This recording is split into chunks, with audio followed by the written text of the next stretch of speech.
once Sam made a list of different students who come by different modes of travel. Now, in that, what did he do? Well, he interpreted that list and he made a new list. Now, this list showed that how many people come by which mode of travel.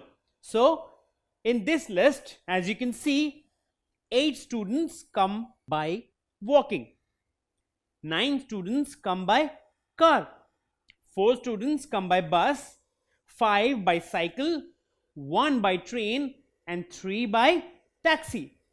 So his teacher asked him to categorize the entire data in such a way so that finding values such as which mode of transport is used the maximum, which mode of transport is used the minimum, and also if you want to compare between any other modes of transport apart from maximum and minimum, you can easily identify that which is used more and which is used less. Now, if you see this table, you can definitely identify these values, but it will take some more time and some more of your effort. For example, if you see in this table, you will be able to identify 9 is the biggest number. So car will be the vehicle which is used by maximum number of people. Now again, if you look at this data, so we have so many different numbers. 9 is the maximum, 4 is a very small number, 5 is bigger than 4, then we have 1. Now 1 is smaller than both of them and 1 is smaller than 3 too. So what do we see? Well, we see that 1 is the smallest number in this list, which means what? These all numbers represent the number of students traveling by a particular mode. So 1 represents basically children coming by train. So, and 1 is the least among all of them. That means what? That least number of students come by train, isn't it? So when we talked about car is the mode of transport which is used by maximum number of students, while train is the mode of transport which is used by minimum number of students.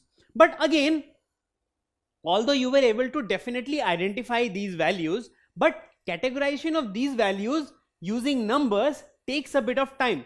If the data was more complex and bigger, it would have taken much more time.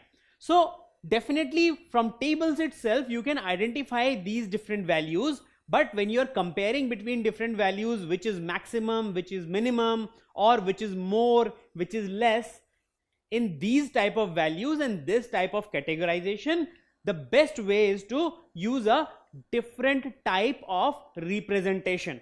Let's see what that is. For that, first of all, what we need to do is we need to draw axes.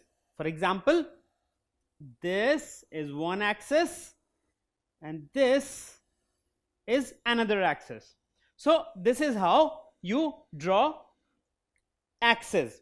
So once you have this axis, that is, you have one straight line vertically, and then on 90 degree you draw another straight line. So you get this representation. Now how can we use this? So it will look something like this on a piece of paper when you draw with a scale. So these are the axes on which this data will be represented. Now why did we draw these two axes? Because we have majorly two parts of the data. One is the mode of transport and other is the number of students. So we have two major parts of the data and we have two axes on which we will represent that data. Now what is the data? Well, this is the data which we have. Now this axis also needs to be divided according to the amount of data you have. So what we'll do first is we will take one of the axes as mode of travel and other as number of students. So in case of mode of travel, we have walking, car, bus, cycle, train and taxi. Well, these modes of travel we will mention on this axis, and number of students that we'll mention on this axis. Now the thing is that you need to divide the axis according to the data. Now in case of number of students, you basically have numbers. Well, they start from 1 and go till 9, right? So whenever you draw a graph like this and you have these axes, this axis will start from 0. So your counting starts from 0. Then we have right from 1 till 9. So we'll take 9 divisions here. So 1, 2, 3, 4, 5, 6, 7, 8, 9 and so on. Now these divisions you will draw with the help of a scale so that you get equal divisions on the axis. And on this side we are taking the modes of travel. So on this you need to mention, for example, walking, car, bus, cycle, train and taxi. So this is how the graph will look like. So as you can see, here you have 0, 1, 2, 3 and so on till 9, and what do you have? Equal divisions. That's very important. And on this axis you have walking, car, bus, cycle, train and taxi. Now what do we need to do next? Well, we need to plot these values on this graph.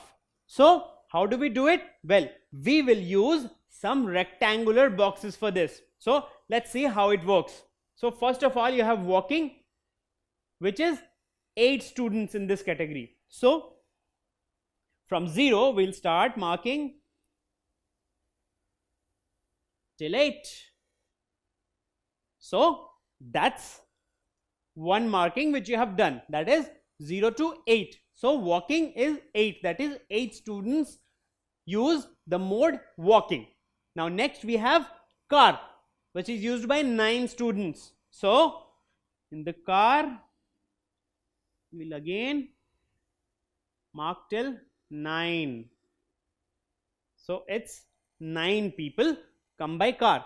Now bus is 4. So that's 4. Next, what do we have? Cycle 5.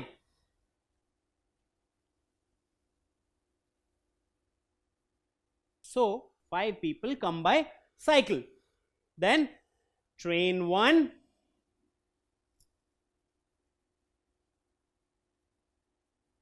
and taxi 3 of them. So for taxi you have 3. So this is, you plot this graph in which you use V rectangles. Okay, these rectangular columns represent the value of each of these things. So walking 8 people, car 9 people, bus 4 people and so on. So this is definitely showing you that how many students travel by which mode, but at the same time you are also able to differentiate very easily that which mode is used most, which is used least, and also all the other in between values. The comparison between them, that which is more, which is less, is much easier in this graph, isn't it? And this sort of graph is called a bar graph, because you're using rectangular bars to represent different values. Now not only a single color, you can use different colors for different bars, so that it's very easy to understand which bar represents which mode. So this is how your final bar graph will look like. So you see, different bars have been given different colors, so that comparison or visual comparison is much easier. Now in this you can clearly identify, even without the table, that which is the maximum value. It is very clear that this is the maximum value. Now what about minimum? Let's see. It's very clear that this is the minimum value. So can you see, visually it was much easier. You did not need to compare between different numbers and see which is greater and which is smaller.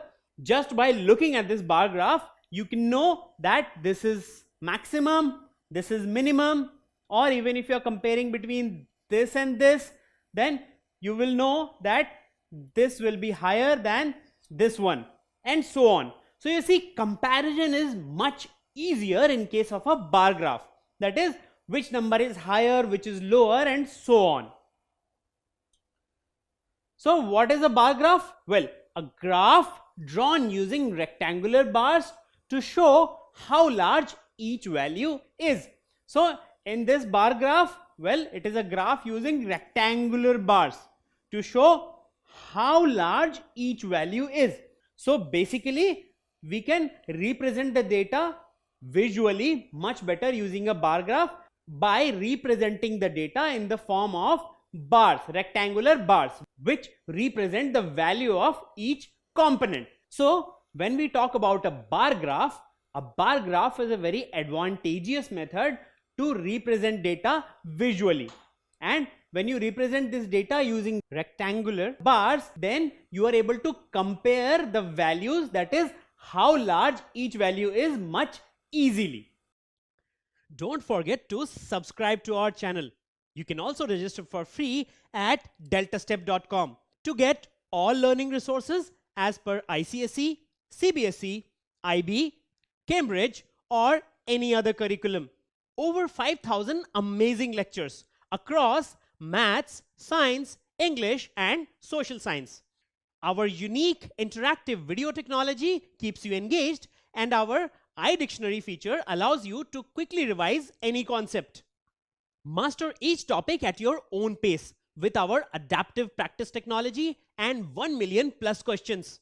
Get instant answers and detailed solutions.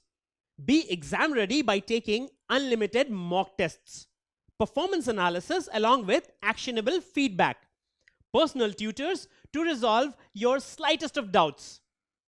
That's not all. You also get amazing prizes like PlayStations, iPads, watches, and many more, along with certificates through our Earn As You Learn program. So at deltastep.com, learning is not just fun and easy, it's rewarding too. So register for free now.